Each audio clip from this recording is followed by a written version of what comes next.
I would miss this for the world. I said the same thing. You all. We're all here to see that. And the logo they get to say. I feel the love so much. I do it before. Not with my mouth open.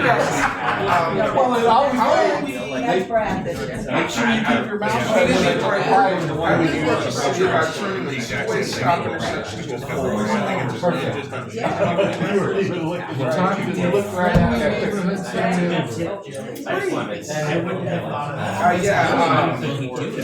Center and the stop signs are, when you're going up center, there's a stop sign that way. Sure does stop. The sight line is really bad.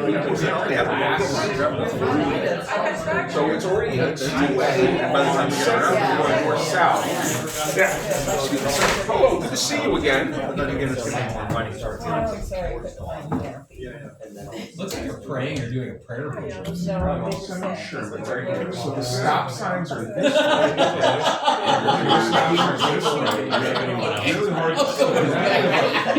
I mean, A lot of times we come home and try to figure out what to do the job. Oh, that's it. Yeah. Real happy faces there.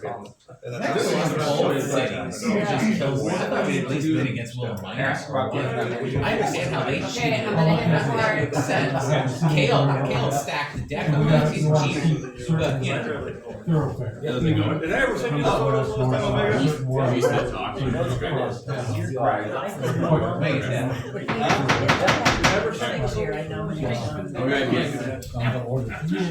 Almost started. Let everybody sit down. He deserves it. I must be in the front row. You can sit next to Kid, you can be special. All right, we'll go ahead and get started. It's 7:02. We're in the City Council chambers. Angela, can you go ahead and call roll? Yes, George. Here. Buckles. Present. Flynn. Here. Hebert. Here. Hodgins. Houston. Present. McElroy. Here. All right, let's go ahead and stand for the pledge of allegiance.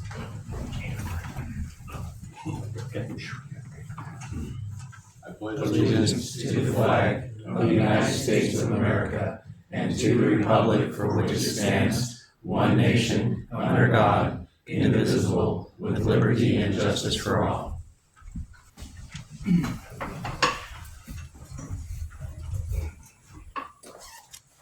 Okay, so we have a amended agenda. I think a couple of them just got moved around.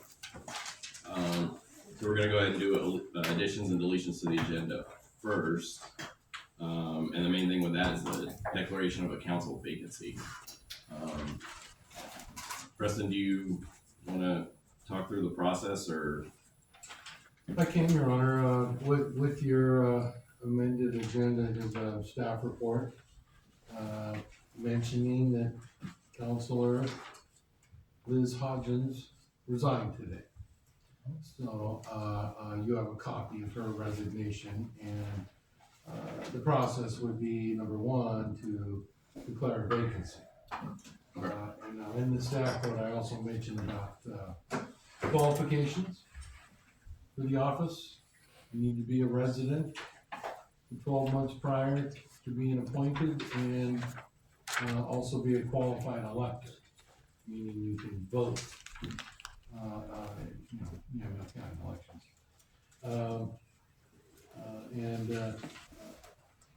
Typically, what we would do is advertise the vacancy, solicit applications, and advertise out a couple of cycles, and we get a few applications, then those would be placed in the agenda, your next regular meeting, for council to consider an appointment.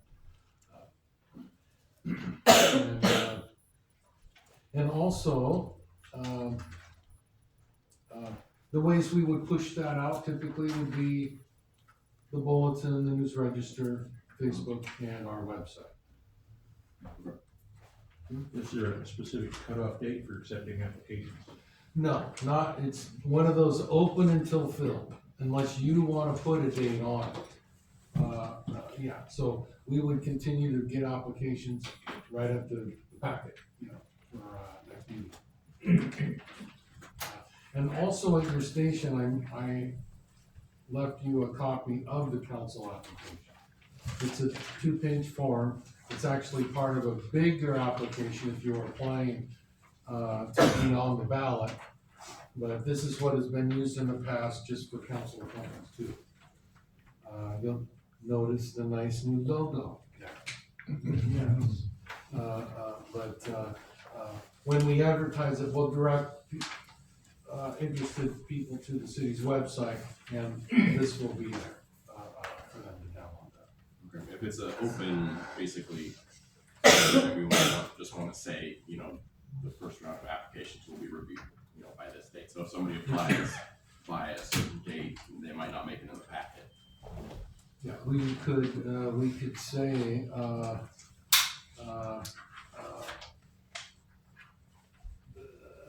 March 17th would be your next meeting.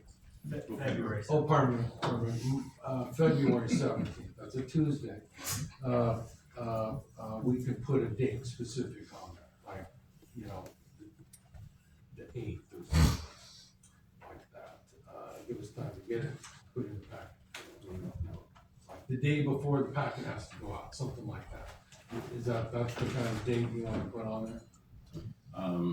Probably, okay, yeah, well, I'll talk to you. We can coordinate on that date. I think that, cause I didn't realize, you know, we wouldn't have a meeting at President's Day. But, I might not be available even that Tuesday either, so we might have to earlier or later. We could. I can talk to you afterwards. Okay. Go ahead, Jim. Since we're, debating about date in the package, should we go out on, Friday, February 13th, should we just say February 12th? That would allow you, to have all the applications prior to the packet being printed up and pushed out there. That's kind of probably the 11th. Okay. That's probably would be the better date. Give us time. It's like the Wednesday before. Okay, so, it's like, can we make a motion here, or do we need to wait till action items? Let's hear sign, okay. Jim? After the resignation of Councilor Liz Hodgins, I move to declare a vacancy on the city council with the remaining term of office through 12/31/2026. Applications for the council seat will be accepted through February 11th, 2026. Second. Any discussion about that? Okay, all right, all in favor? Okay, that passes. Okay. So then next we have the election of council president for 26. Make motion that, I nominate Jim Knuckles. Second. Okay, any discussion about that? Go ahead, Jim. That is Jim, he's our numbers guy. And, it's really, it makes him come and look at the numbers. And I really appreciate what he does. It's, yeah, he's a good one to ask questions when it's all done, and you've been doing an excellent job for us, and I really appreciate it, Jim, thank you. Ian?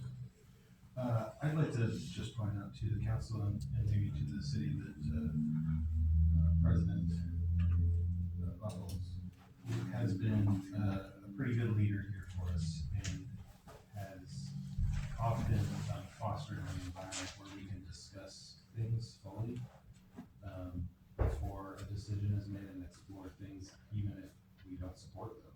And that's been really great. Thank you, Jim. Oh, thank you. Let's use your hand up, or you? Oh, no. Okay, alright. If there's any other discussion, we can go ahead and vote. All in favor? Okay. Alright, that passes. Okay. So Jim, you're still president. Did we get any, public comments? No. I think, okay. Okay, so then, next we have, presentations, 2025 Cook Drive for Sheridan School District.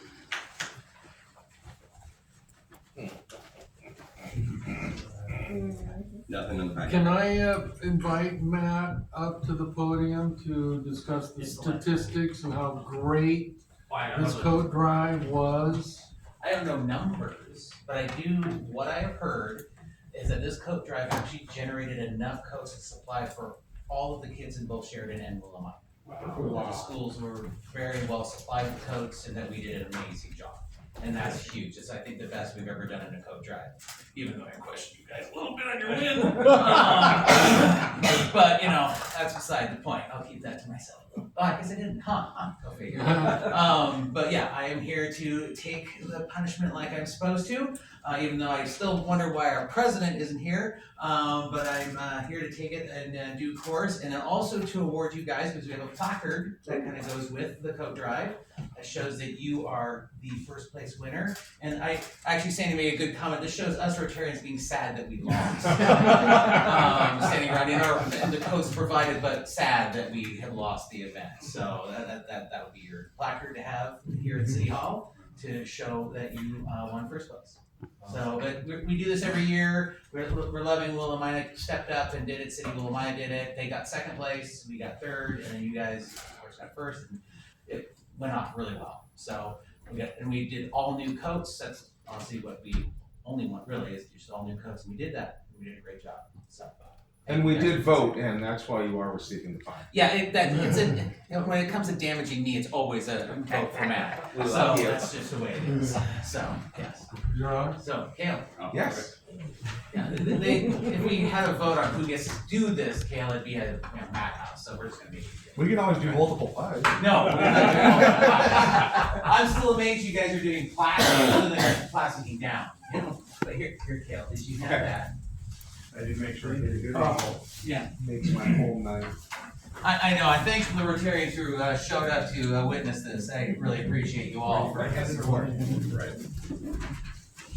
Oh, you made a gift for him. I don't think it's gonna fit around my girthy shoulders. I don't even know what you're thinking. I will savor the bulletin board photos. I don't think so. Let's just take it like jam. oh, I think that's what. Yeah, let's put it over my head. Yeah, thank you. Yeah, there's not, see, I'm a big. Go and get that one, Preston. We'll take this man. Oh, they're gonna squeeze you in. Alright, you can your photo of that, yes. What are your Transformers? All it does is make my moves bigger, so it's not helpful. You are definitely more than meets the eye. Yeah, I definitely more than meets the eye. Don't go too hard. Yeah, Let's not break my nose. And No, Cale, I think you should just take your hand. Now, you get to shake after this, right? You're a man. You want your, His laughs. I think I want the glasses off. Put those on. it's already sliding. Okay, you ready? Right. Oh, we didn't have it out far enough. Yeah, that was not on me. Oh, that was Beautiful. Beautiful. There's still more on it. We're hoping for a wine. Was it good, Matt? Just give him a hug. So, who has a hug? Party handshake? Yeah. That's gonna be the thumbnail for the meeting, by the way. Yes, And absolutely. you don't mean it. This is not my first time. Your glasses are right here, bro. Oh, well, great, I'm blind, I can't see that. Okay, well, I'll get it. There you go. Thank you, Gary. I decided Want me we to have help to you do get it this next No, I can really pop it. It sits out. Thanks, Barry. Like, You're welcome. want you to I- take my- that- Very Thanks, pretty. Sandy. Oh, they're gonna have to. You would do that for me. No, we're not gonna do it. So just have their own. Rotary way. Yes, yeah, we'll tarp it. It was a good attempt. Well, thank you guys very much for participating. Hopefully we'll do this again next year. Cale, hopefully you're still here and I can do that to you. Thank you, Next time, give us a Matt. heads up so I can get you. Bingo. Thank you. Thank you. Wait, Yeah, You got some around your head, though, too. You wanna help me here? Thank you. Bathroom down the hall. You're good, Matt. Yeah, we are. And I did get John on video, so he did take my place. If I had to. Okay, good. Preston probably mentioned it to me, and I forgot. So it's like, oh, I saw the, Okay. I saw the presentation, I did not notice time, because my wife told me it's on the. Yeah. it's more official than just. Maybe we should have IED contest stuff. There you go.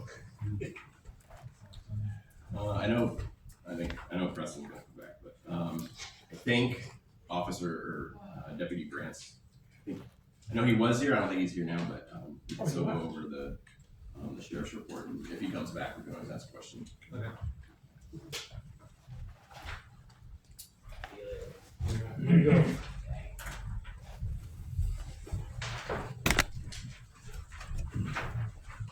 Okay, Jim, go ahead. These, to me, my mind at least, these are basically the end of the year statistics that, showing on the, page 12, year-to-date 2025, year-to-date 2024.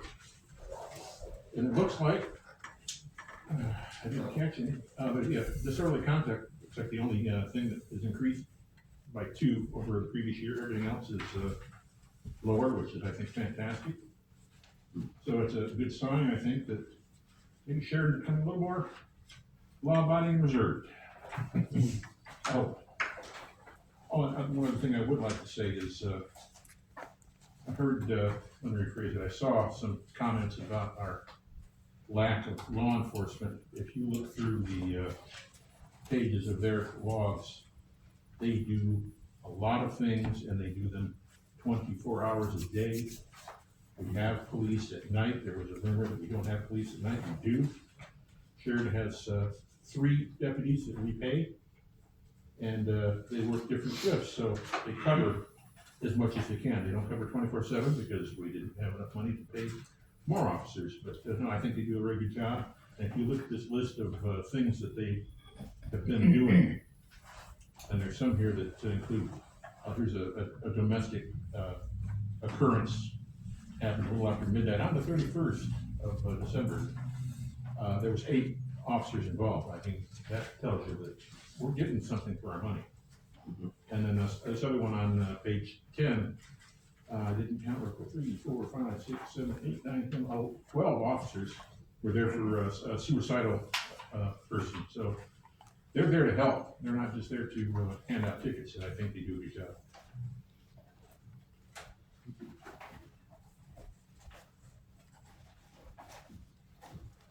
Okay, any other comments? That's perfect. Got 2 different agendas, okay. Okay, next will be with the consent agenda. Starts on page 13. Jim? I'll make the motion and then we can discuss after. Okay, I make a motion that we pass the consent agenda as presented with the appropriate amendments after discussion. Second. Okay, all right, discussion, Jim, go ahead. I didn't want to point this out to pick on Angela, and I did find out it was Angela, but on page 15, middle of the page under Ordinance 2025-07, first paragraph down, motion, Councilor Peter, no one knows Councilor Flynn, and since she was moving along, probably copying and pasting, Councilor Peter got put in there 3 times, and we've already talked about it. She's probably already got it fixed on the real copy, is that correct? Excellent, Angela. And then, I have something, 2 things in the budget area that I think are significant. One I've already discussed with Preston is on page 26. We had the Clean Finish Construction come in and put some ADA ramps. Now this says Railroad and First and Madison Street. The ones I saw were on Madison and First. But either way, there's a payment shown here for $24,999. I was talking with Preston about it. When I saw it, it was quite the mess, and there were some people that I did not see that were there talking about it. They had tape measures and appeared to know what they were talking about when they talked to my neighbor. They said it is not does not meet standards. So it hasn't been inspected yet. They have not been paid yet. So we're on hold with that one. And I'll yield to Denny while I try and find the other one I noticed. So there is one on Railroad Street, 1 ramp, and that one costs more than the one on 2 ramps. Is that right? Yeah. I believe No, that. Madison's more, I'm sorry. Oh, by $999. Yeah. The other one I have is with Councilor Peter on page 15. right towards the bottom, it says Councilor Peter moved to accept the second reading, and then it says Flynn seconded it. So, I don't know how you're pulling that off. It's a good catch. Yeah, well done. Good stuff. You could use a second.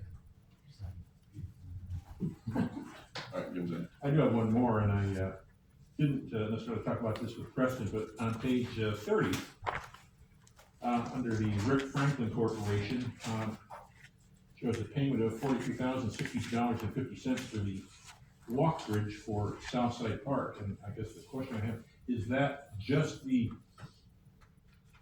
bridge? It's not installation and good to go, it's just the cost of the bridge, is that correct? Correct, just the cost of the manufacturing of the bridge. And then, is that cost being, well, let me rephrase that, is that cost supposed to be defrayed by grant money? Is that correct, as part of the Southside Park, grant? We have grant money for Southside Park. I can't tell you exactly if it was that or not, but And that's, yes, we have grants for Southside Park, yes. what I did notice, they were joining, went to the department reports, and we usually have a grant tracking sheet. However, this month, we don't have a grant tracking sheet, and I wouldn't have had that question if we had a grant tracking sheet, so. Right, Wherever it went, and we're not ready for that yet. I know we're already $673,000 in the negative, so hopefully that's gonna be moving on, but that's not what I wanted. Yeah, we're working on that report. I wanted everybody to know that we did spend like $43,000 in the park, because, that's a lot of money. Right. That was to finish the manufacturing of the bridge. That's all I had. Do we know that construction company? Do we know if we've used them before? Does that name sound familiar? Is this the one that did the ones in front of the higher building? I'm not sure. No. I don't It's think not, so. okay. That's what I was wondering if it was the same one. I don't believe it is, but I don't Okay, well, know for sure. but But there's still an inspection coming on that. alright, Lucy? Well, on page 17, it says Councilor Liz Hodgins suggested documenting the instances from the flood. I'm pretty sure that was me. And then wanted to talk about it at a work session. I don't remember her saying that, but I think that sounds like me. Not Liz. Which page? 17. 17? Yeah, right at the end.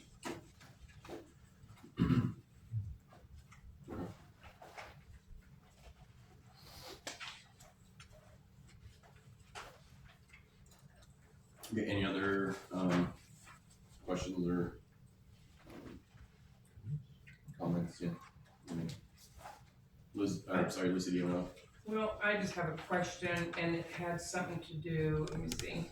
Was this December 15th before or after the incident on tower number 3 on the hill?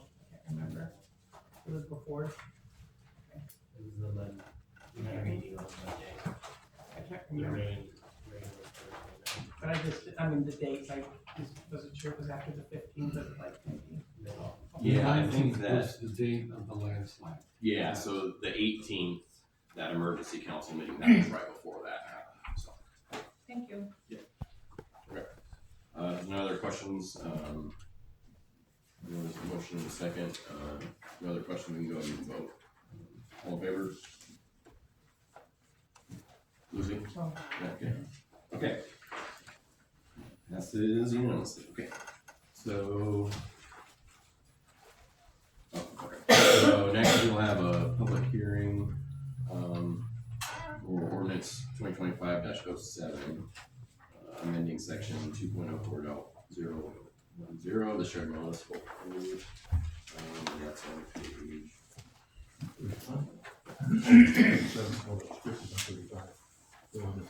Oh, the script, okay, gotcha. We don't have a script for the public. Oh, yeah, that Because works. it's not a lane public hearing, so it's just, Right. we will hear the public. Yeah, so this, I still open it though, right? Yeah, okay. So the public hearing will be opened at 7:25. We'll just change in the municipal code. Anybody want to, make a motion regarding the ordinance? No, we're in the public hearing, so we'll hear from the public. Yeah, Gotcha. anyone on the public wants to speak with them? Okay. Did we get anything from the public online or anything like that? Okay. Any cards? No. Okay. So no public comment then.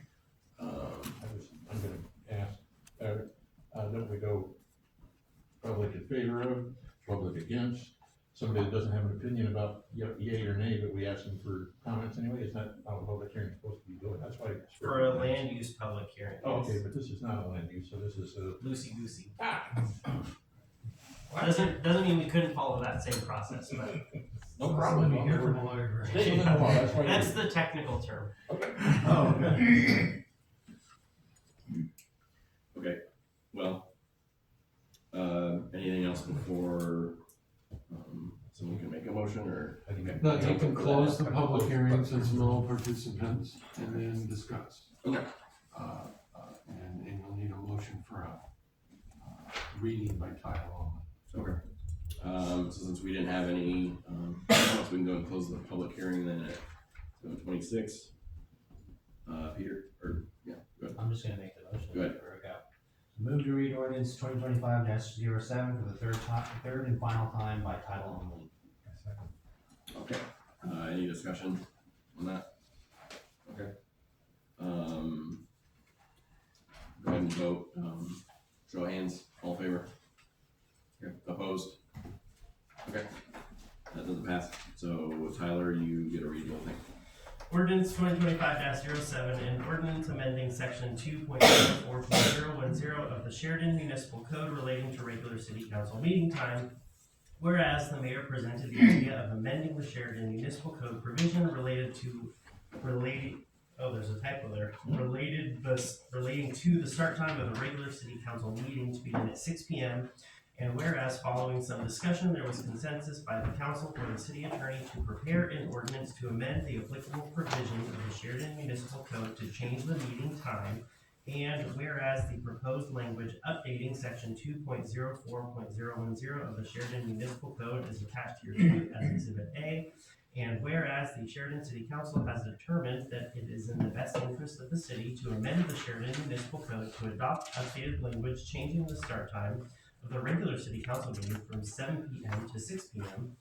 Now, therefore, the City Council of the City of Sheridan, Oregon does ordain as follows. Title 2, Section 2.04.010 of the Sheridan Municipal Code is hereby amended as provided in the attached Exhibit A. Section 2, Ordinance 2025-07 will take effect on the 30th day after its adopted by the City Council of the City of Sheridan, Oregon, this 20th day of January 2026. We will recite the votes. Exhibit A, Sheridan Municipal Code, Section 2.04.010, regular meeting.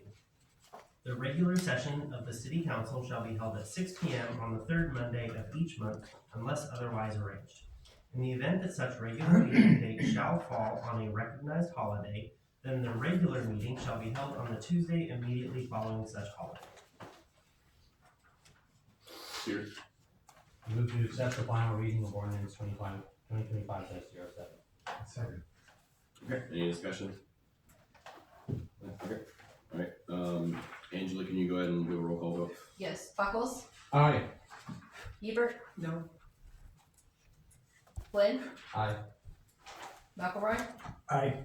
Houston. That passes, so with that language, it sounds like the next regular meeting in February will start at 6. We'll still be at 7 because that's within 30 days of today. Oh, within 30 days, okay, I thought the 30th, that's the 30th, okay, gotcha, okay. Yeah, and then your March meeting on March 16th will be at 6 o'clock. That'll be the first meeting, yes, okay, besides the work PM, session. not AM. Right, besides the work Thank session. goodness. Yeah, okay. Okay. So. Okay, moving on then, we have, page 39, I believe, second item, resolution 2026-8. Prohibition on the use of certain chemicals in city parks, landscaping, and that sort of thing. Peter, go ahead. I might be confused. Did we skip a step on the last thing here? Because motion to accept the reading, do we have to motion to approve still? At least on this. Accepting the reading is approving the. That counts. Okay. There's like an extra thing on there, so. On the agenda or on the script? On the script. Gotcha. Yeah. So never mind.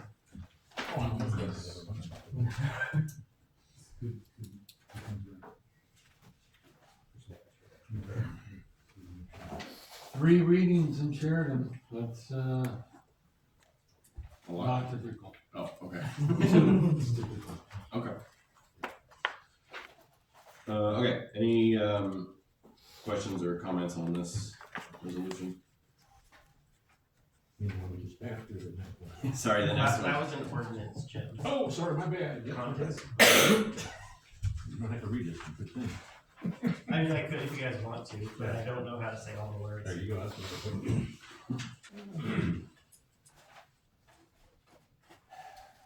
Councilor Peter has to say that. Oh, sorry, go ahead. I'll just say I'm glad that this is on the table here. One thing I'd like to say is, assuming this passes and, we're implementing this for a while, if, Public Works is like, man, this really sucks, you know, I'd like to hear about it, so we can, you know, consider amending or what have you. I don't want this to become like a problem for the workers or anything like that. Thank you for that, yes. Jim? Along with what Peter just said, I wholeheartedly concur with that, and also if it becomes cost prohibitive, if we find out this costs 3 times what they weren't, or they were using before, I agree that we don't want to be putting these PFAs out there, but can we afford to just, you know, spend money left and right, maybe just use less? Well, from what I've heard so far, it's gonna be an effectiveness, not so much a cost concern.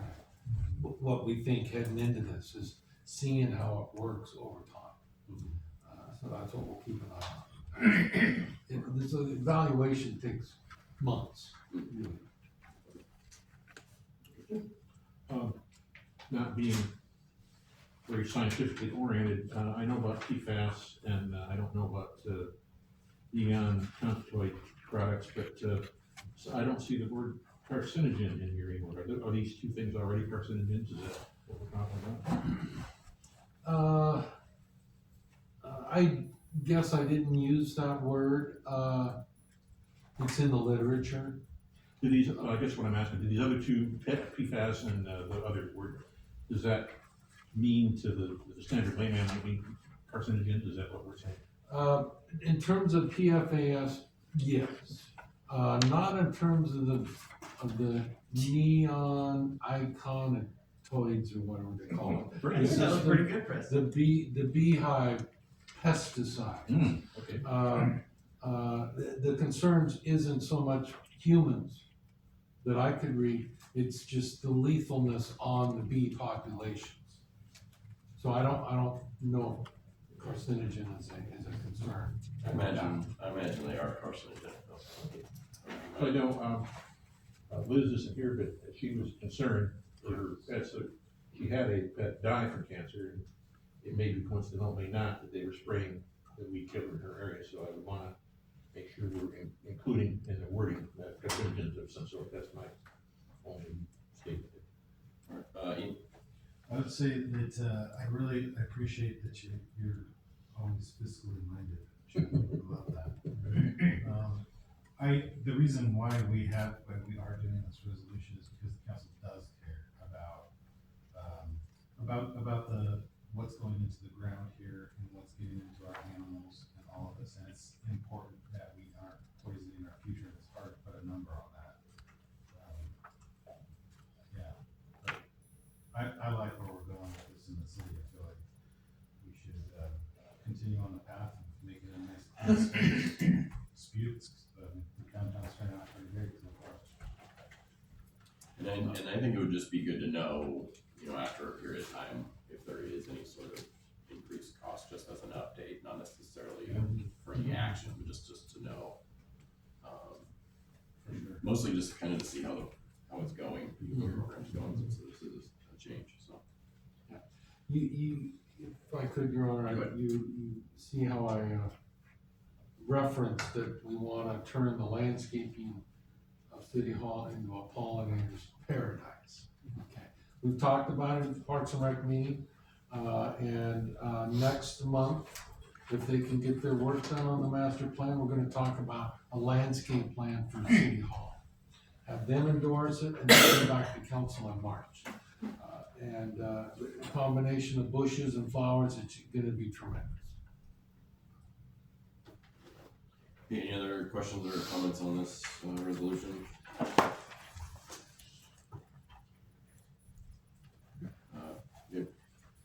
I move to approve the resolution 2026A, prohibition of the use of certain chemicals in city parks, landscaping, and rights of way. Second.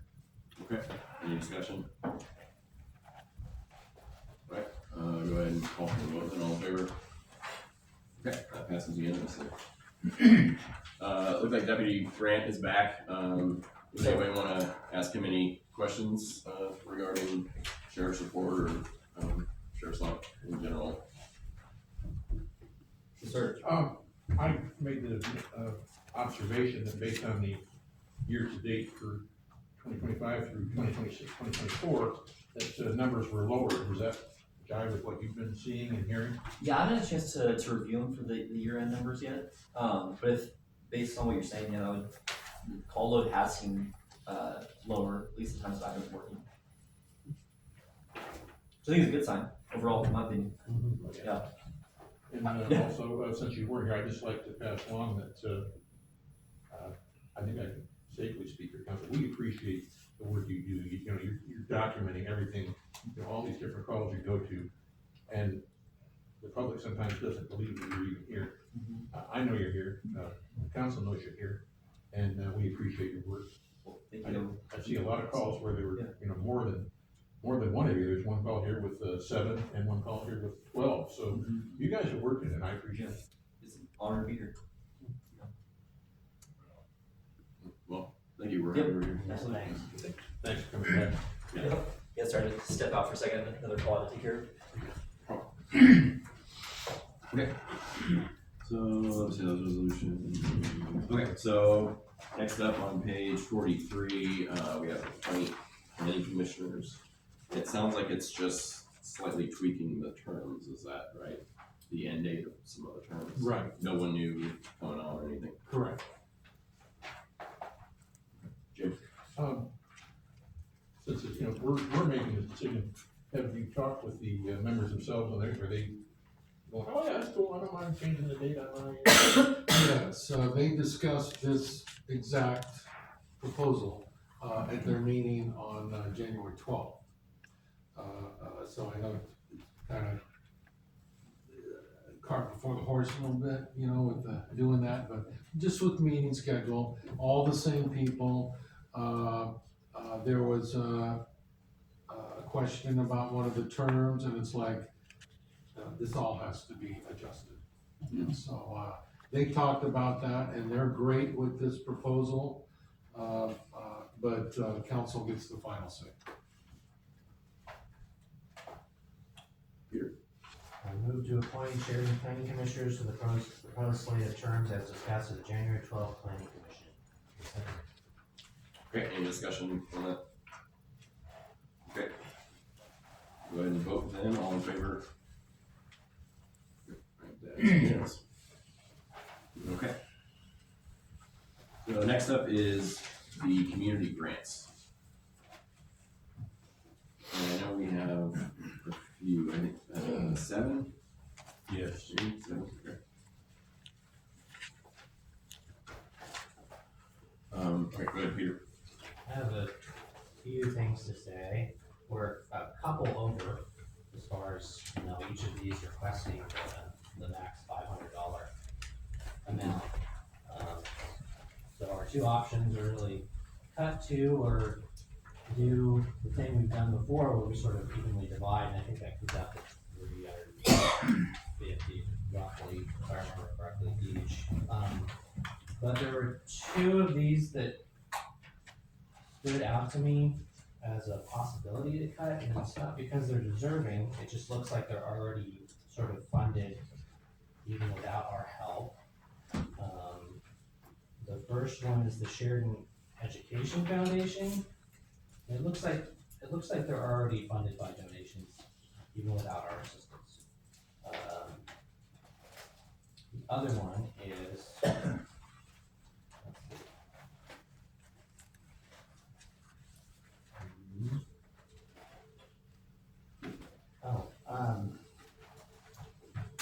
Miss Esperanza at Faulkner Chapman. It looks like it's 2 teachers requesting software, which isn't a bad idea by any means. But I suppose personally, I'd like to see the school implement this kind of thing for all of their teachers, if it's really a useful thing. I don't know. Us doing it for only 2 classrooms is the best. So. That's all I got. Jim? Along with that, I noticed that the cost of their project was only $330, but if they're requesting the full 500, that seems a little over the top, I guess. If you only need $330, then ask for $330, don't ask for 500. That's just in my mind. Maybe that was it. Yeah. That's the number. I don't know what just reading that. Right. Listen. Well, however you split the funds up, I think that the hometown day should get the full funding, and the food bank and the museum, because they're important for downtown community involvement. And the Rotary even kind of says that it's for, stuff, which I agree with that. But, and so however you want to do it, and I understand what you're saying too, Peter, so you can take that into consideration. But I'd like to see hometown, the food bank, and the museum get full funding. Peter? I'm just gonna add, Ms. Esperanza said extra funds would be rolled into the next year. That's what she was asking. So if we do award to her, I also think just the 330 would be better than the full 500.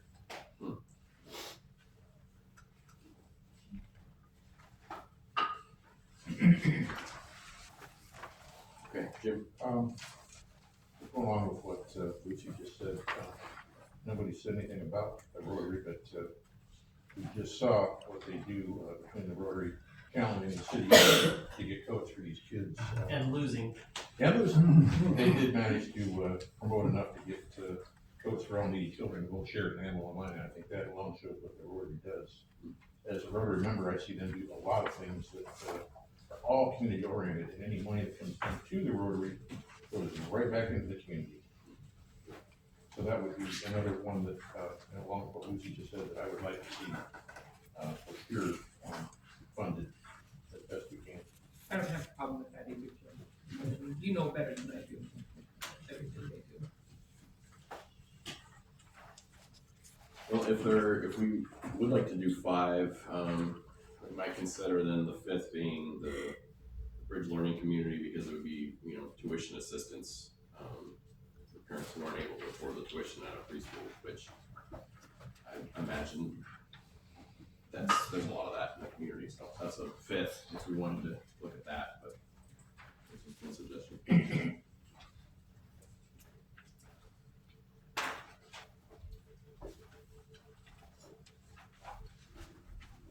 Okay, Peter. Does anyone feel strongly about not cutting the 2 that I listed? Otherwise I'll make a motion.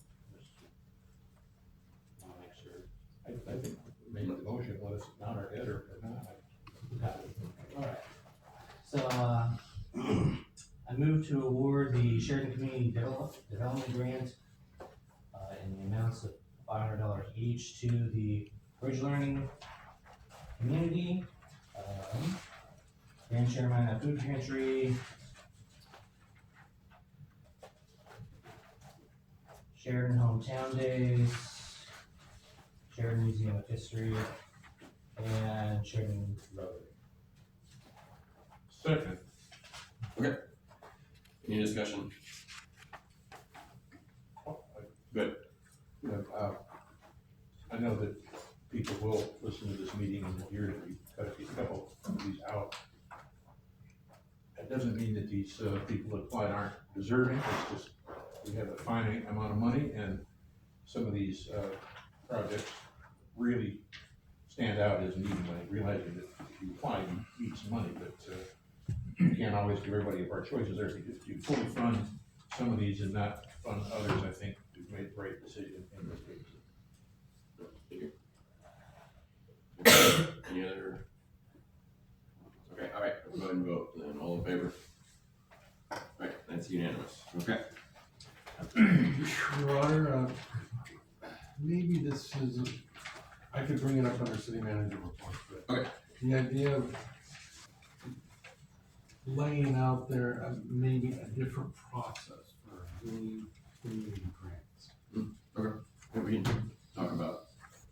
Under city manager Yeah. reports, would you like me to do that? Okay. Yeah, if that's fine with you.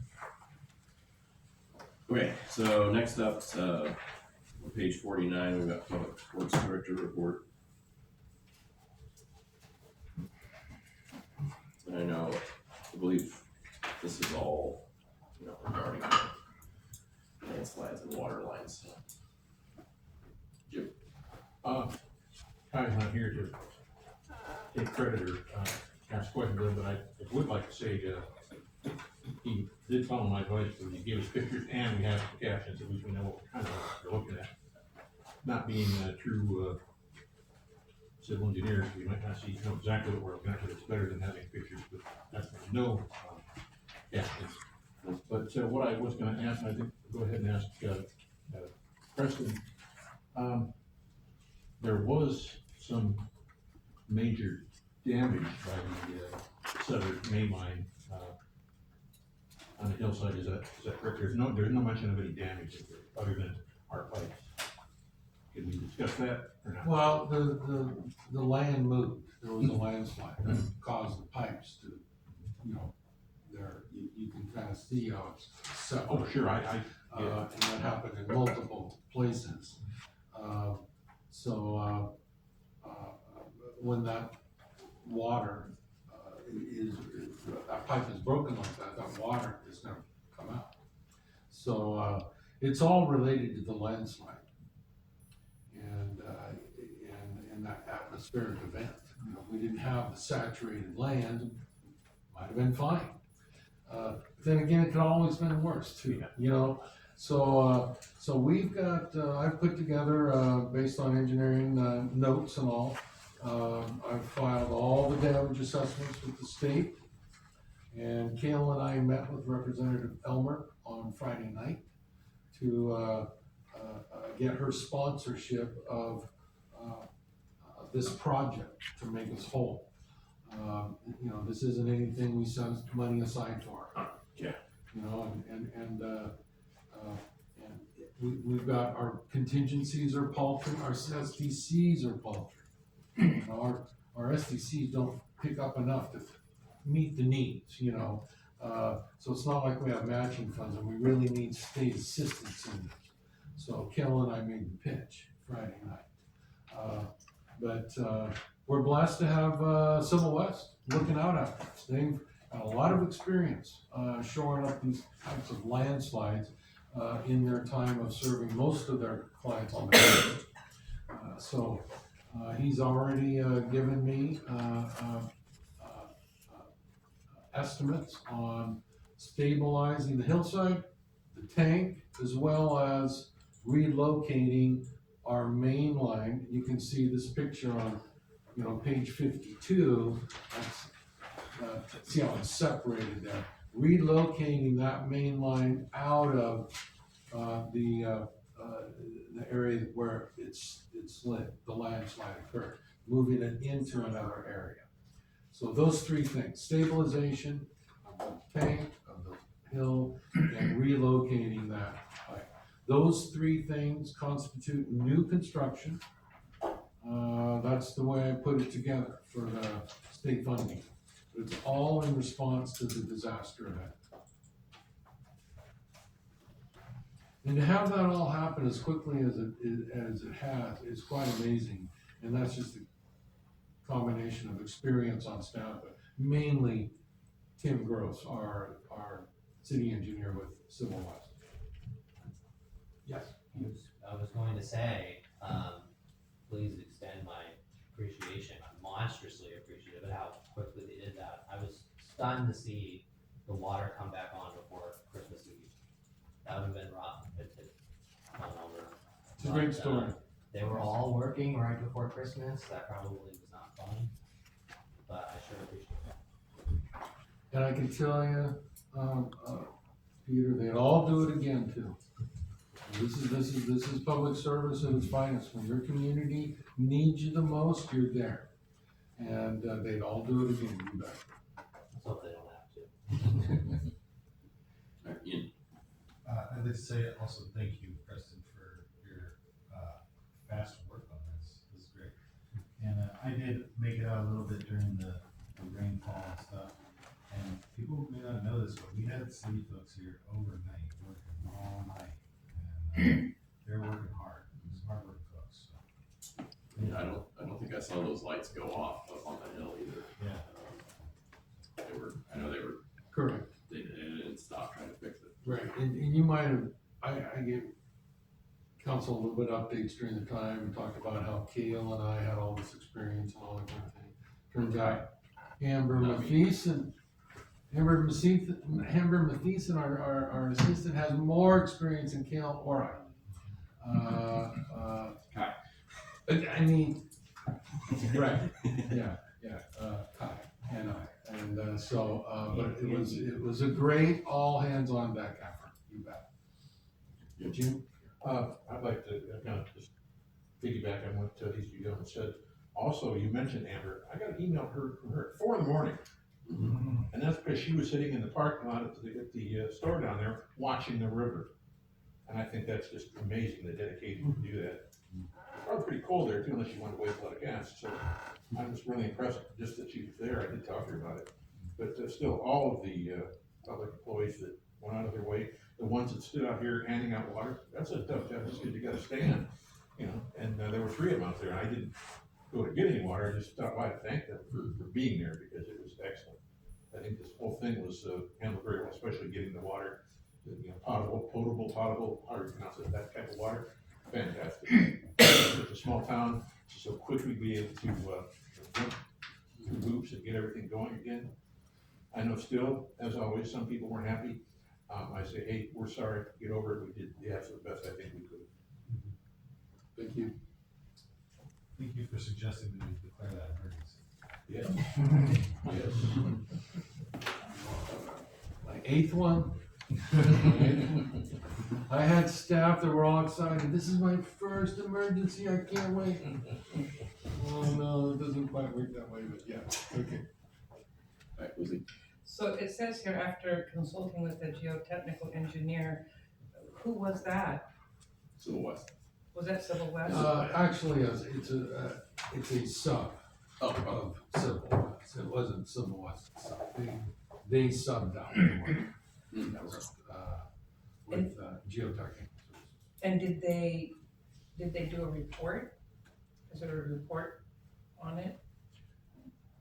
And is it coming to then, like, the council for us to take a look at?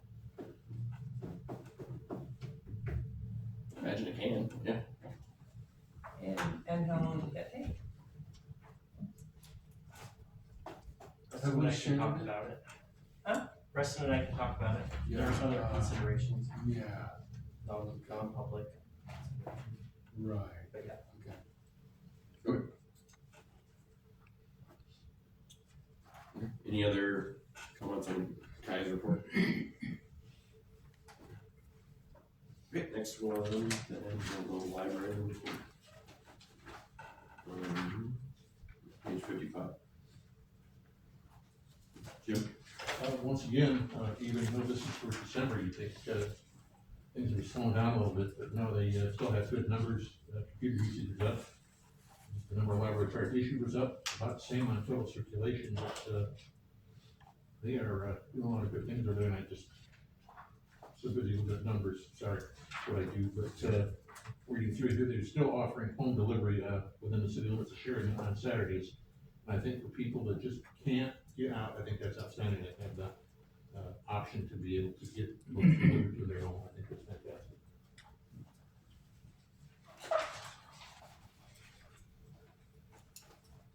Okay, any other comments on that? Alright, we'll move on then to the, code compliance report. Jim? I think this is a positive report. This isn't a complaint, it's an observation on page 59. I made a note here. If you could maybe make the columns not as wide, you might be able to use a larger print because this is tough, you know. If I went online and expanded it, sure, but this was just, it's tough. Although now there's no badness here, but it's still, if you're gonna go to all that work, you gotta be able to read it. So. And it's funny, because that's exactly what I put, look at my iPhone, I was stressed out. Please make that bigger. And then also, as a person who's color challenged on page 65 and 66, because the gray is not bad, but it makes it a challenge for the, for me personally, because I know it's, I don't read the red columns. Perhaps if he left the gray areas, if they are gray, I'm guessing, but most of the majority of the page is gray, just left that white, I think that would help let the red one stand out a little better and give me a fighting chance of not having to look 3 times and get my face close to the page. So that's just an observation, that's not a request per se. Pretty nice. Well, it was a question, you know, to further clean it up, it's best to get it out, and we'll make it more readable. But overall, it is, it's a good report. It's a very good report. Our code enforcement person has been here, just 2 months to the day almost. And it's a lot of work, and you can notice that, no fines have been issued, but a lot of compliance. And that's, you know, that's really the objective. So the color codings help us in our tracking. That's what it is. Could we make the gray white and call it a day? Is that possible? For everything, maybe a little lighter or something. Yeah, somehow to make it something. I just want to say that he had big shoes to fill, and it appears he's doing a good job with that. Because previously we saw a lot of reports like this that were good. Looks like he's following the standard that was set. That's great. Yeah, I sure think so, and Angela's help in training and software, so it's been great. Any other comments on this report? Okay, we'll go ahead and move on then. Next one is the city planning report on page 67.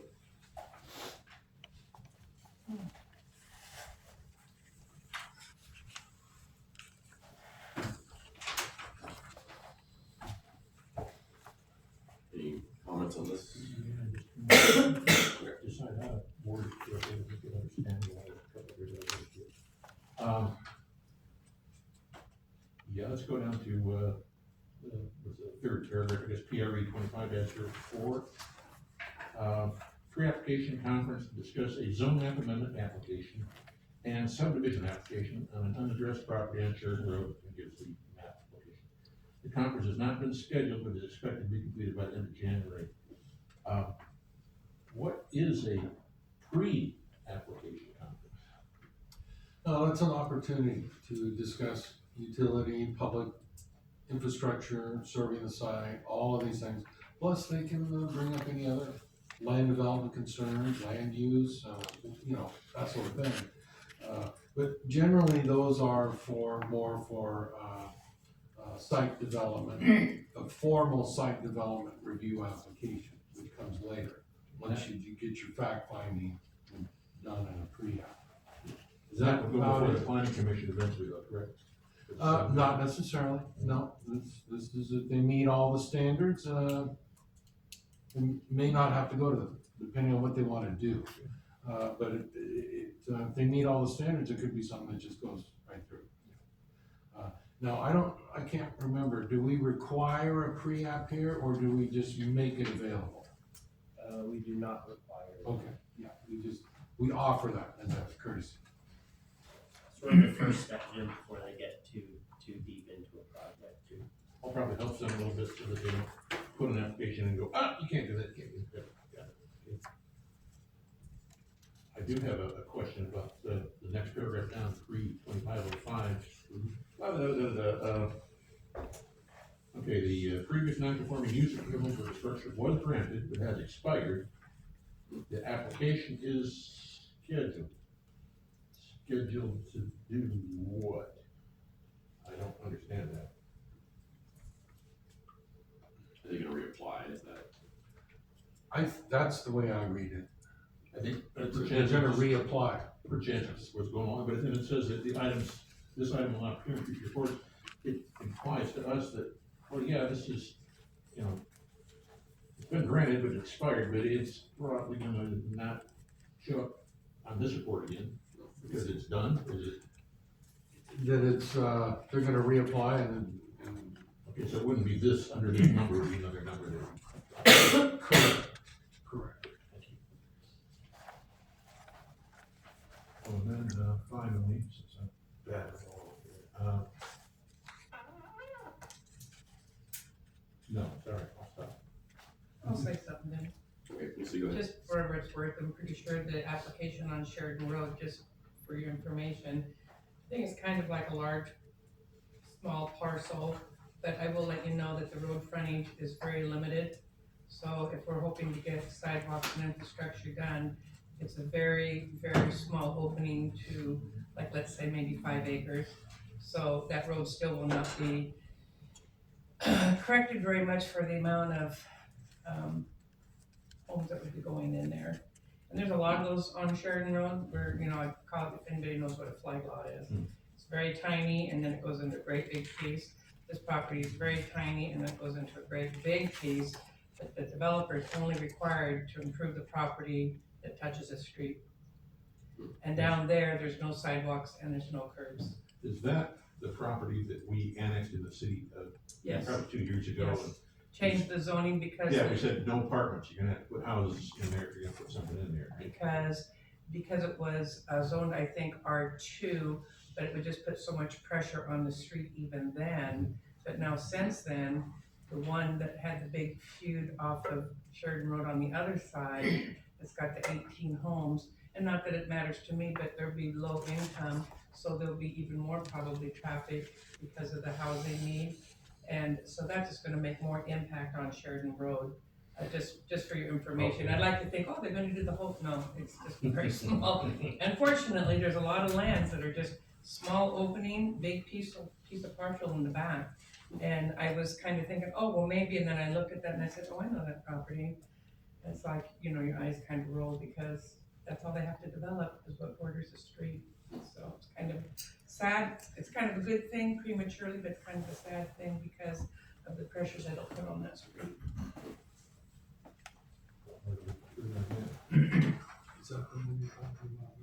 This one right here, yes. Okay, any other comments on this report? Okay. Preston, your report? Just a few items, Your Honor. January utility billings was 4 days late because of our new municipal software system. Is that still Tyler Tech? Sorry. Yes, Tyler Tech. It's not a staff thing, it's a Tyler Tech thing. And it's very upsetting. So we're not doing any late fees this month, and we're not shutting anybody off. We'll resume February normal cycles, but we were off this month, and it had to do with Tyler Tech their servers being down to the cloud, and we couldn't access it, come back over a weekend and all, they got, it just, that should never happen. But it did, so. It's the gift that keeps on giving, I understand. The jury's still out on it. I'm sorry, I'm still going. Park and Rec's gonna meet this Thursday, talking about the master plan. Lucy, you've been going to those meetings. Very big deal. It's the most important thing the Park and Rec does is set your master plan. So it's also exciting. But they'll be discussing a final draft from Jim Jacks Thursday night. My guess is it'll probably go into the next month, but if you're interested in the master plan, you want to go to the Park and Rec meeting. Is that at 6 o'clock? It is 6 o'clock this Thursday night. So the other thing, Your Honor, I'm sorry, Jim, you had a. When they get done reviewing and accepting the master plan, they will send that to us, is that correct? Well, it goes to the planning commission, and then it comes to the city council.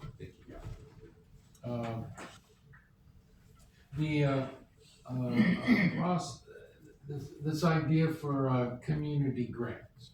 Well, take a couple minutes and lay that out.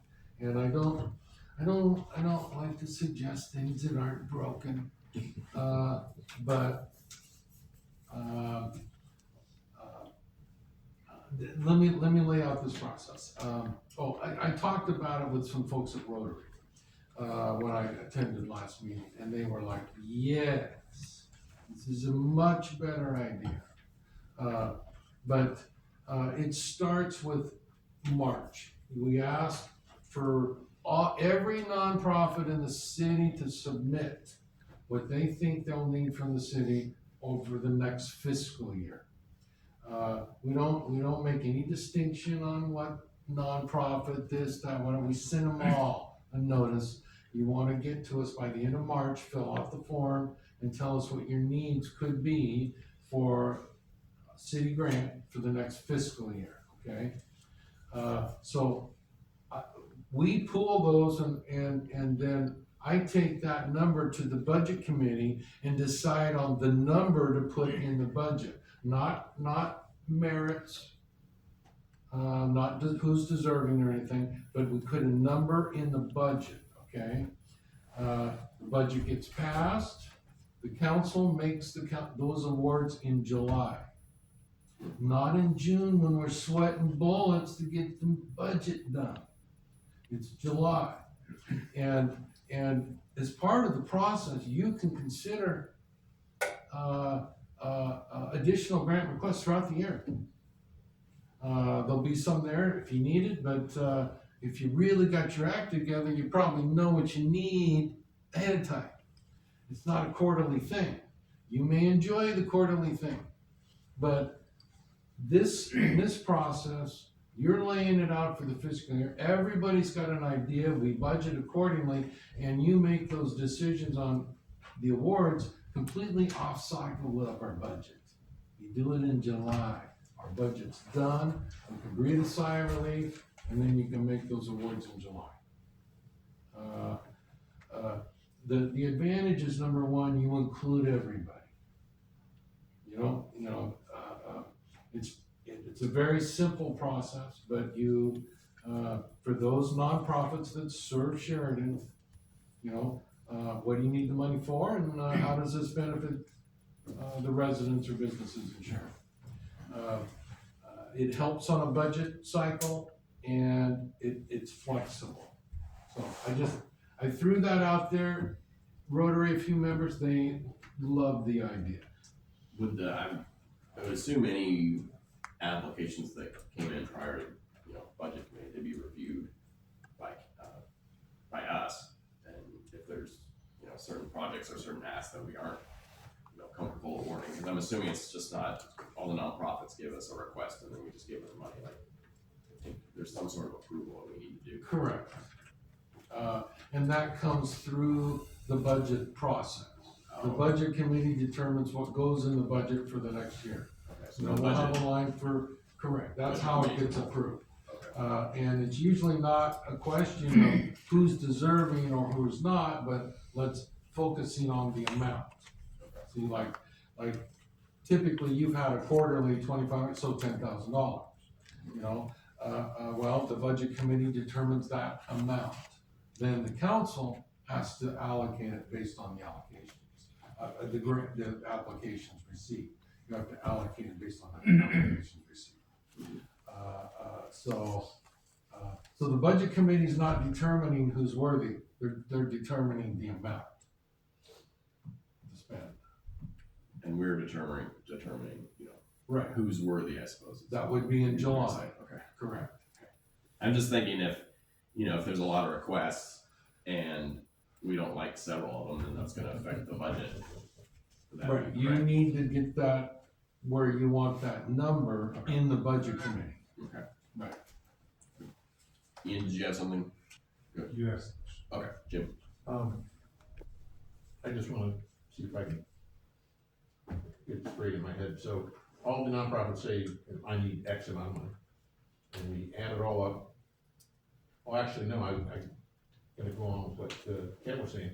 We evaluate the requests before we go throwing all that, total up and throw that into the budget. We might say, this nonprofit is asking for something that isn't, something they should get money from the city for, so we take that out. We wouldn't include that in the budget, is that how this works? Well, I'd say not necessarily, Jim, because you're gonna do that in July. Okay. But we'll know the bulk, if it was $50,000, you think I'm gonna put $50,000 in the budget? No, we're gonna take off a little bit, do something incremental or whatever, based on what the practice has been. And I'll put a recommendation in the budget. You'll determine it, the budget committee will. But really the merits of how that's gonna get allocated, that's gonna be July. See, that's not part of so much the budgeting process. You're determining an amount. It doesn't mean you can't go over that amount. There might be other ways to do it in case something comes up. But you're not picking and choosing really for which nonprofit in the budgeting process. You determine that amount. So I'd imagine there would be a way, because I've obviously haven't been doing city budgets as long as you, because what my thought is that, say we did get a $50,000 request total, that's the amount that's requested, and then that's approved because it needs to be approved prior to July, and then July 1, the new fiscal starts and we have our new budget and we have $50,000 for these grants, and we look at them and review them, and there's only say 20,000 that we would actually want to fund. So what do we do with that extra 30,000 that's already been allocated in the budget? Well, that's just held. That's held in the general fund for a future need. So you wouldn't have to allocate it all. That's a who gets the allocation and how much, that's determined by the council. Because based on the budget parameters. I just wouldn't want to have basically. I wouldn't want this to hold on to too much money if it could be used in other departments, other areas, or something like that. That would just be my only concern, that if there's too big of an ask, and then after council reviews that it's actually like, okay, this needs to be like half of what we put in the budget, and it'd be nice if that remaining amount could be used somewhere else. But if it's something that we save, then if it can be allocated somewhere else, or we can do some sort of change in the budget, I think that'd just be something to think about.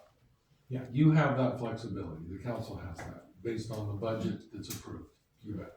Okay, Lucy? So I'm thinking the word contingency fund, which is where you put monies that you don't use, but it's nice if you can kind of leave them there, but you allow yourself, if something were to come up, that you could allocate it somewhere else. Because also I know it's very difficult to become a nonprofit, and I couldn't tell you who they are, but I know people are still trying to become a nonprofit, but of course it takes a lot of dedication and paperwork and all that kind of good stuff. So they may not actually be able to fill those papers out at this time, so they wouldn't be included in that, but they could come back later, even though they weren't the initial sign-up sheet for the nonprofits, if they were to finally get it together so that they could become one. And even if we didn't use, let's just use 50,000 because it sounds good, sounds generous. But you only use the 20, you put it in a contingency for 30,000, and you try to pretend, it's kind of like a savings account for your kids, you try to pretend you don't have it.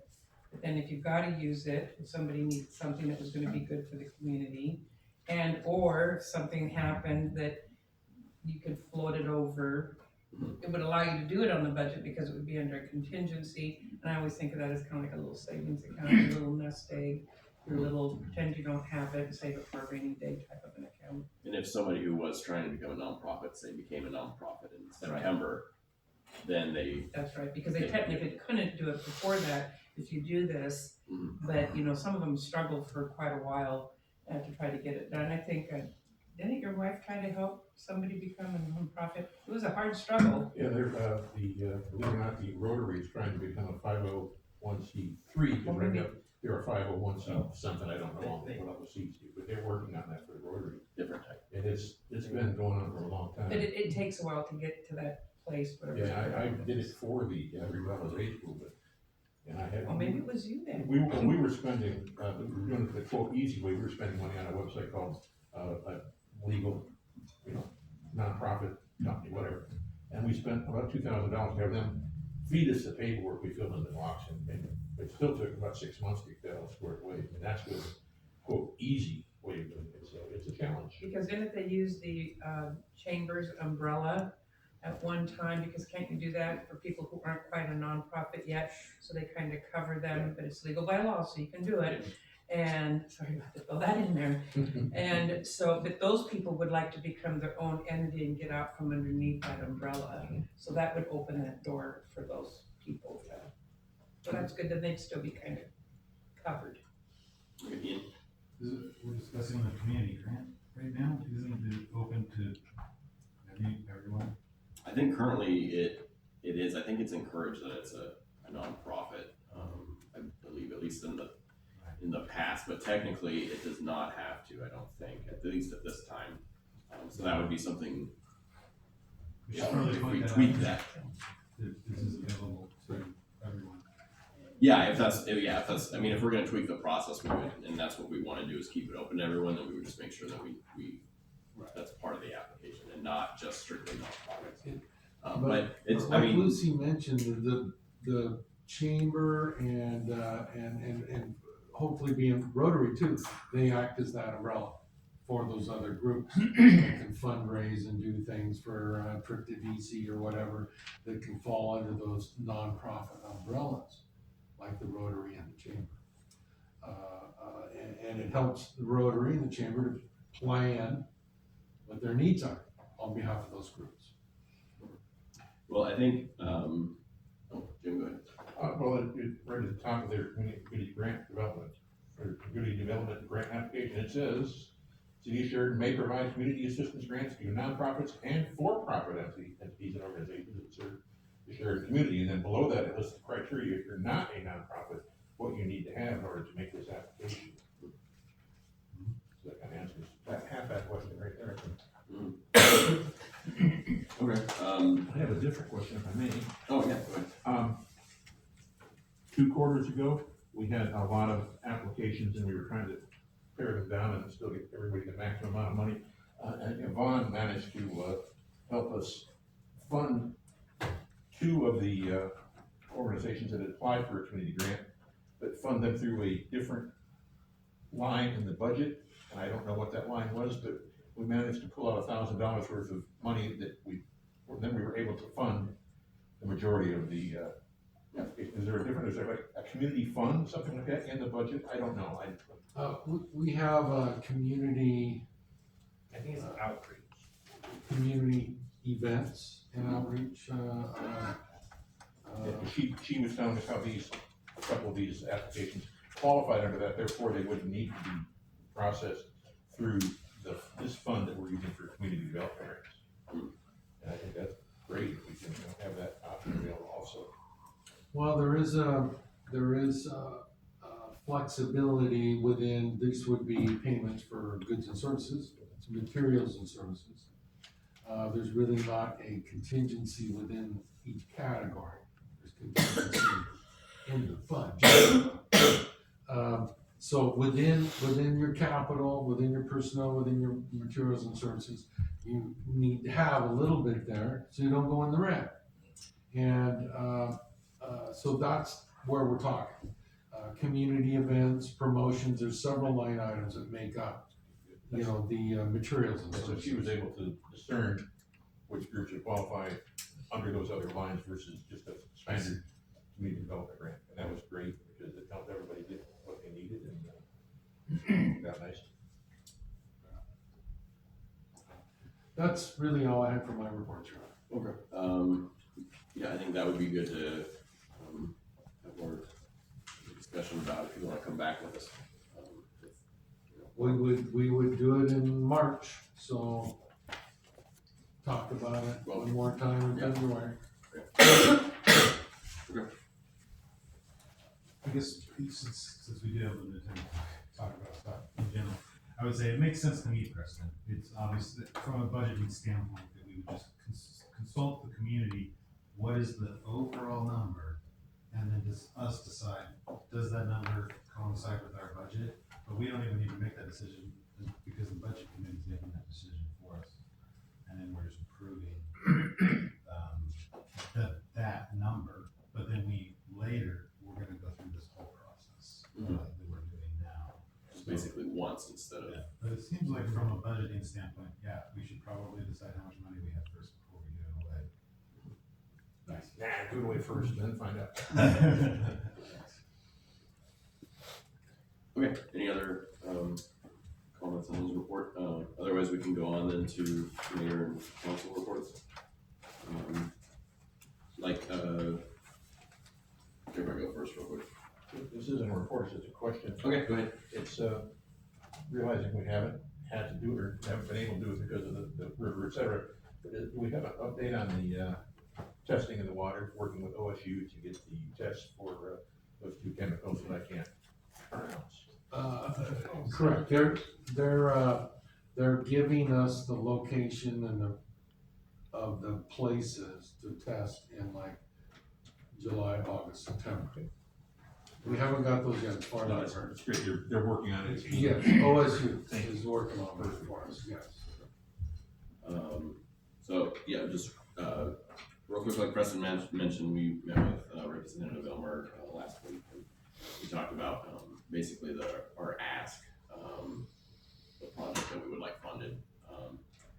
It sounds like they're doing things a little differently this year. Requests made to the state legislature need to be back sponsored basically by a representative or a state senator, and each rep gets two projects they can sponsor. So Representative Elmer has, Wilmina, Sheridan, Hickmanville, Hammond, I believe Yamhill, Carlton, that whole region. So if we all submit a project, she can only sponsor two. Sounds like us looking through the community development grants, right? But there is some overlap with Senator Starr, although Senator Starr has two legislative districts, so they have even more. But as far as I know, we were really the only community that had something disastrous happen during that weather event. So, but yeah, I think that meeting went well. Last time I met was in the legislative session. It was just me, and Laura was there too. But being able to meet with her with Preston was really great. It was nice because he just knew exactly what he was talking about. So that was nice. I didn't have to pretend I knew about all the different ways to fund these projects and emergency management and the pipes and things. I was just able to talk about what I know and not things I didn't. So that was I appreciated having him there with me. So, Danny, go ahead. So is there any federal money available for this kind of disaster? Well, right now, no. Okay. We think we can get some relief for the day of the event expenses through the state Office of Emergency, Oregon Emergency And that might be, you know, some federal monies that they administer and stuff, but for us to really get disaster relief like FEMA, you know, the governor needs to declare it a disaster, which I don't know if that's happened yet. And then the feds have to recognize, so that hasn't happened yet. Washington went through it about a month before we did, and they got all that approved, so we're waiting on that. I was gonna, email, Representative Salinas' rep and, Merkley's, rep and Biden's rep and just see if there are any options. It sounds like there's not, but, my angle is gonna be that, you know, since we do supply water to a federal prison, if they can provide us with so, see what they say, so. Yeah. You are, trying to get an audience with Senator Starr? Yeah, I'll be trying to do it. We need to do that this week. Yeah. I think that's all I have, but yeah, any other reports, comments, questions, whatever? I think that's a really good idea about mentioning that federal prison, because I got a couple of beefcakes with them. But the first thing that, probably the minor thing, the police officers are not here, right? Because I forgot to ask them. I see a lot of kids riding up and down the street on motorized scooters, and they're just underage, no helmets, going through Bridge Street. I mean, I just wanna take a can and throw it out in the middle of the street while they're driving by and just see what happens. I mean, they see a police car coming, they'll do a U-ball in the middle of the street and they'll head the other direction. I'm thinking, how can this be going on in daylight? And I don't know if anybody else sees it, but I see it a lot. And especially on Bridge Street and South Bridge Street, I see them doing it right in front of my office. And they're young kids on those little motorized scooters, and you know how probably you could get away with it if you're going nice and slow, but they're ripping and roaring, so now they made me blow the whistle. Hate to say it, but they're doing it on the main streets during the town, and I don't know, I'd have my phone, I'd probably take a picture, but then I look like one of those people. So anyway, I kind of have, I think that should be looked into, and they make a lot of noise. I mean, I don't know how you can't hear it. But then I have a concern, and I have talked to Preston about this.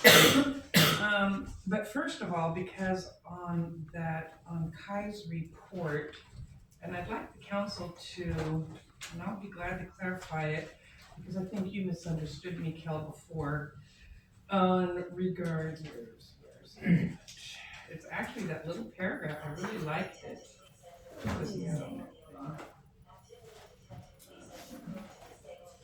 Okay, was it 50 something? Oh, here it is. He says on the first paragraph, and I'm very excited, river levels peak 14.71, which has the potential to cause flooding in local regions. However, to my knowledge, we did not receive any flood claims. And this has to do with our downtown business area. And once again, it's not taking the city of Sheridan out of the floodplain. It's just allowing businesses, commercial businesses, or whatever you want to call it other than a home, to be able to occupy their buildings without going through geotechnical, whatever is on that report, in order to, for example, the US Bank, if it wanted to become a restaurant, it cannot become a restaurant because it's been a bank. But we all know that that building's pretty sound, and their FEMA's calling that, oh, it's in the 100-year floodplain.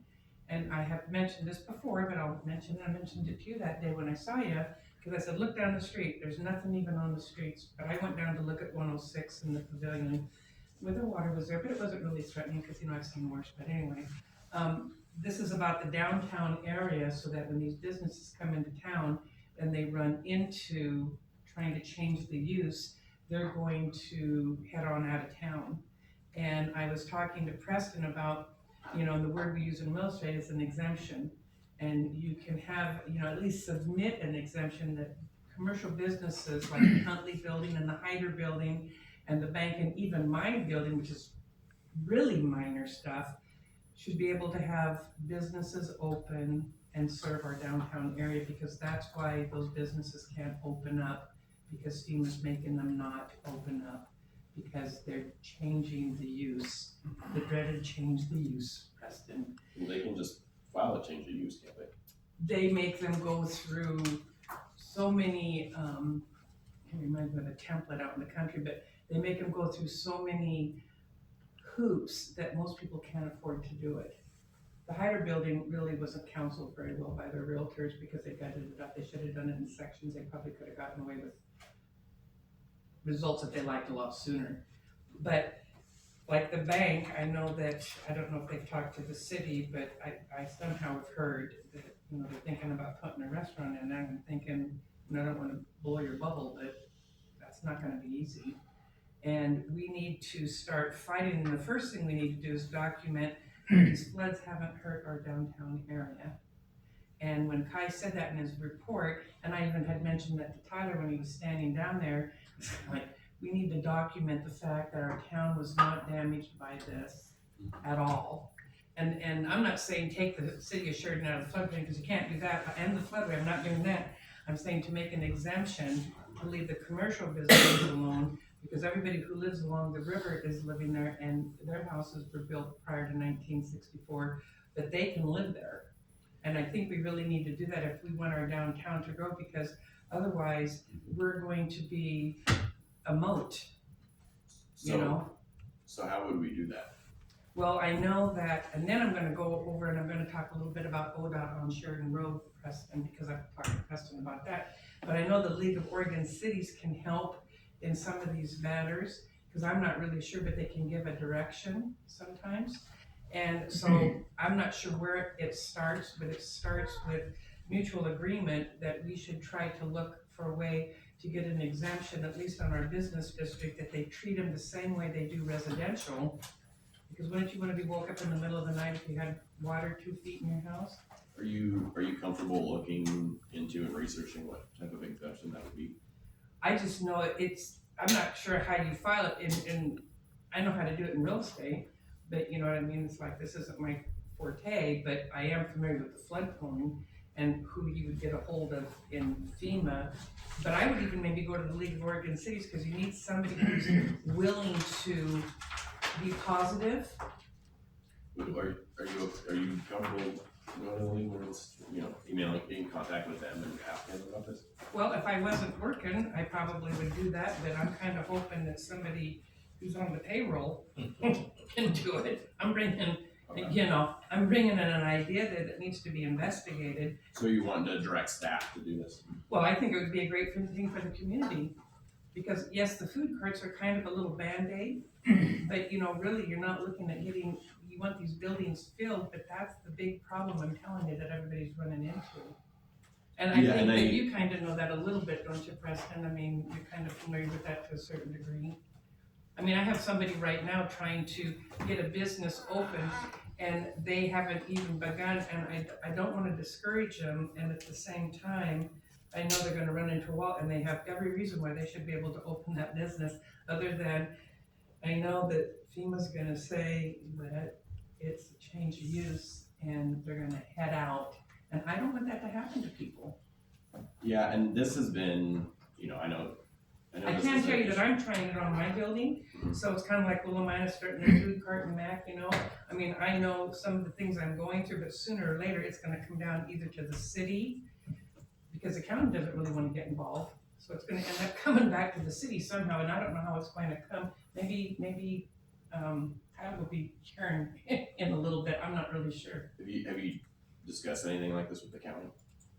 I have talked to the county, and I'm actually talking to a plumber, because it's a very easy fix, but they've kind of run into a couple, and I said, are you sure? They said, no, if we do this, they should be able to go forward. I said, are you sure? Because nobody wants to pay to fix a building and then find out they go to the city and they're not gonna be able to do it, and they just spent thousands of dollars. So that's the gap that I'm finding right there. And so then this guy kind of put me off a little bit more, and he goes, well, can you give me a little bit more time? And I said, you can take your time, but please find out, because then I'm gonna come to you, so he's gonna find out pretty soon. But there's other people that aren't gonna do that, because they're not fighters that way.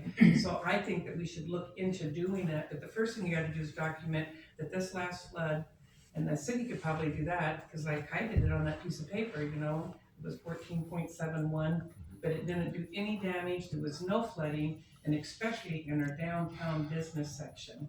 It was nothing. I mean, we can, document that, but I don't know where that would go. You know what I mean? I don't know. I mean, should we tell FEMA that we didn't?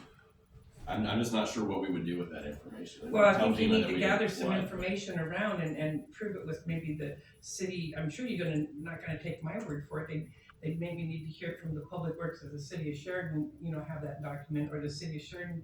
I mean, Tyler, maybe you know the best way to document a paper trail to, prove that you're not making stuff up. One second, I know Ian's got his hand up. I can come back. Ian, go ahead. It seems like this is something that's important and on your heart, but it seems like it needs to be developed more. Maybe that you could meet with Preston sometime to develop the direction of it before we discuss it here. But it sounds like something we should probably talk about. Well, as you know, Preston takes his direction from the council. I've already talked to Preston. He's very aware of it.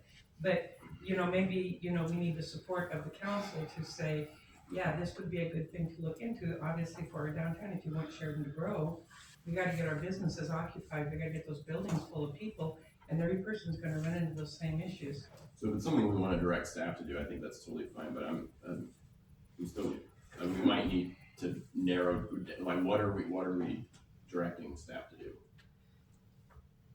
To research in an exemption for commercial businesses to be treated as residential, which means, you can live in floodplain. Preston, would that be any different than what you're already currently examining? Because I know you're trying to look into some different avenues as far as something similar to that. Right, it's called initiative, and it's also obvious that this is a big deal, and I talked about it in my budget presentation. So I haven't forgotten about it. I've spent a lot of time working on it. Exactly what Lucy's talking about a specific exemption, I'm not so sure about that. But yeah, there's different angles to this. To challenge the 100-year floodplain designation will take a very experienced consultant to take that up for us. And I'd like to find the right consultant that can do that. So, don't know who that is there. Okay. Now you do understand, just to make sure, I'm not trying to get rid of the 100-year floodplain. I'm just trying I'd to make love sure to do that. Well, I would too, but I don't think we can just because of Well, our elevation. That's what has the steps. The exemption you're talking about. I didn't know what else to call it. But those steps don't exist. We're stuck in FEMA's rules. They don't have a process just to say, ignore it for this building. So within that framework, we only have a couple of options. One of them is evaluating the elevations in town and where that actually should be, which is part of what you're talking about. We didn't have the damage or the flooding like they thought. And so that would be basically reported then to this consultant and looked at it that way? Right. Okay. Right. Instead The fact that this floodplain was designated here, many decades ago, and there's been 50 years of storm improvements and flood control since then. In my opinion, makes a lot of difference. You can see that from the last result.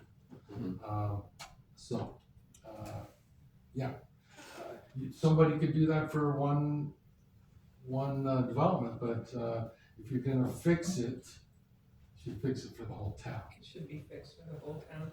And the thing is, there's a house right behind Select Market, whether 2 people live there or 15 people live there, you can still live in that house. But across the street, if you were to change Select Market to a bowling alley, you wouldn't be able to do it because it'd be a change of use, because you could be a grocery store. But if you change the house to a bowling alley, you would have to do it. So it's not. It only happens if you're a business. They don't do it if you're a residential. I'm saying it's not changing the use.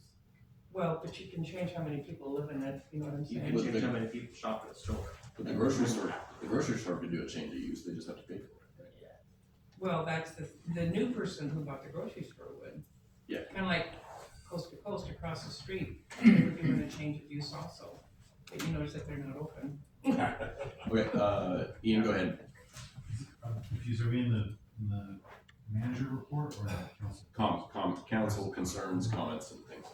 Okay, then I would like to say, I guess I'll just use my 30 seconds here to say, I really appreciate having Liz Hodgins on council. I certainly didn't agree with her on a lot of things, but I feel like I was, that I'm better at what I do in my life actually from having served with her on council. And I appreciate her time. Thank you. That's very nice. Dave. I got a couple things. A couple years ago, the council came to a consensus that we didn't want to be a landlord for anything. We're not a landlord business. I've been approached by a few people, and I went and talked to a few people about this food court thing. One person said they don't want any food court. But the other people I've talked to said they think food court's a good idea. But that's the private sector to develop. That's not for the city to get in the food court business and developing it. And I agree. Dave's in McMinnville, that was private. One up by the grocery outlet, that's private. And the other thing I got is I don't want to affect our two people with entrepreneurs that got their rigs going, a coffee shop and a food truck down at the end of Sheridan Road. I think somehow we ought to be able to grandfather them in on what they do because they've been doing it for years. And so that's kind of that. And one other thing I have is, did we ever get payment for our farmland on Orchard Street? Do you know? Orchard, The 10 acres. I haven't heard in the last week. But we did send an invoice. So that's what I thought. So, and if that went out last week, well, then, they got 30 days to pay. Okay. Thank you. Peter. Effectively grandfathering those folks in was one of the goals of that last meeting. The code changes should do that. I think we're all on the same page there. Good. Other comments or concerns? No, I do, Okay. again, and I talked to Preston about this one too, and Preston, I'm sorry, this is Sheridan Road, NODOT. But Preston and I thought we came to an understanding. I was gonna say agreement, but no, understanding might be a little bit better. And once again, I think council should know the thoughts because I was waiting to see if you were gonna mention it during your manager report and you didn't do it. But, and this has to do with the ODOT fella, and I don't know if you ever talked to your ODOT fella, but that, this small grants, and it's called actually, because I have to write notes down, it's actually called an STIP, Statewide Transportation Improvement Program, that Sheridan would qualify if we took the population of the prison off. And when I was talking with Preston, if you take the population of the prison off, it came to about 4,700 people. Remember when we were in here? 48, so. Yeah, but it was under 5,000. So that means Sheridan can qualify for these small grant loans, could, like Willamina does, because the prison does not use our infrastructure. They don't use our sidewalks, they don't use our They use their streets. water and sewer. But it's not the same thing, because So we ODOT's, get tax money allocated because they're part that of you our get it, population. that's right, you do So get we can't pick and choose where our population is, Lucy. He felt that you could do, and I'm gonna use that word exemption because I don't know how else to say it, and that the League of Oregon Cities could help, ODOT would help, because the federal government is big on helping communities that need sidewalks and curbs put in their towns, if they fall under that. If ODOT is saying that they thought that there was a possibility that could happen, and they would even help Sheridan get it started, they won't do everything for us, but they would start it, but that the League of Oregon Cities, they would also help, then we could possibly file for an exemption only for ODOT with the infrastructure, so you could get these loans, still get the alcohol and cigarette tax thing, and I'm not sure about the other taxes. And because that way they're not gonna dig our streets up, but when it comes to paving them, we could get the money from ODOT to pay for them, but Sheridan Road is now considered a minor road, and we would have to change it to a major road. And ODOT can also help us do that. And so I don't know why we wouldn't look into that option for our community to try to help get funds when those times are coming. Because right now, we just happen to fall below the 5,000 population rate, and we would be eligible for those grants and those monies. And the one thing the federal government really likes to do is help communities with pedestrians and sidewalks. And I think that we were on mutual agreement with that. He knows he knows somebody from ODOT that he was gonna check with, but I guess you haven't been able to hear from him. But So- this is what the other fella told me if our population did. Did you say the federal government? He said the feds, and I gave you his card, and you said you were gonna talk to him, but he did say that you could get the help, and that ODOT would even help Sheridan do this process to a certain degree. They're not gonna do everything for us. Okay, so ODOT would work on a grant for us. ODOT would help us file from a minor street, Sheridan Road, which you all know it should be a major street anyway. And then they would help do this, to help do that so that we could actually, I gotta read it because I don't do this for a living, for the STIP funding.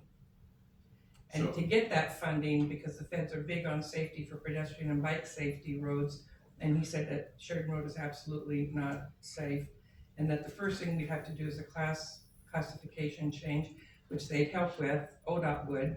He said it's fairly easy to do, and then the Federal Way Administration gives approval for that class change.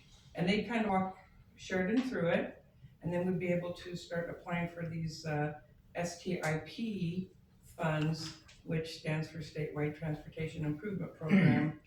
And then as long as our population stays under, but he felt also that the federal prison should be, and we just use the word exemption because I think you kind of know what that means, in that one resource, and you could still use it for the reserves or the alcohol, what Tyler was just saying, alcohol and tobacco. So how much are these grants?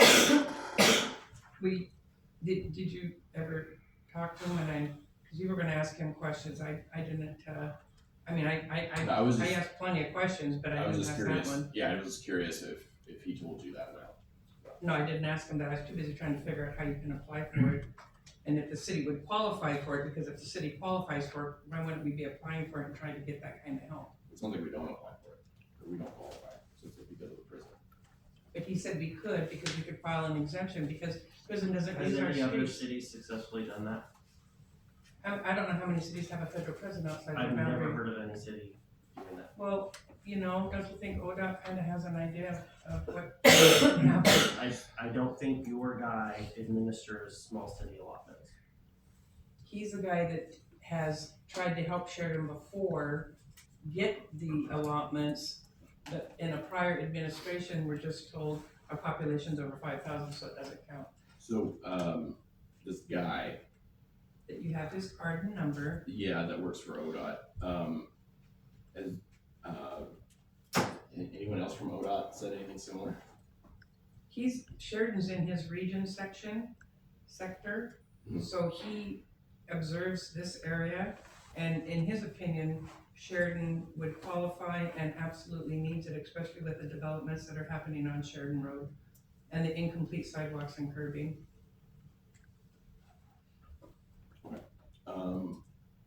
I know we have some other hands up. Ian, you wanna go ahead? I make a motion to adjourn. Second. Okay, any discussion about adjourning? Okay, all in favor? Oh, sorry, Danny, go ahead. I just wanted to say, under mayor and council reports, it states this is reserved for brief announcement or concerns. So that should go to another council meeting and put it on the agenda. We're wasting a lot of time here and it's nothing we can do with it. That would be a good work session. That would be a good, work session topic. I recommend we get, Lucy, if you're comfortable getting some more info to us, I think that'd be great. I can even ask him if he'll come to the work session. He came to one before. Okay. So that's great. If you don't say anything, it's not gonna get on that, so I appreciate that very much. Okay, so, there's no discussion, we can, We have a motion. yeah, if there's no other discussion, okay, go ahead and vote, all in favor. Okay, we're adjourned, it's 8:50.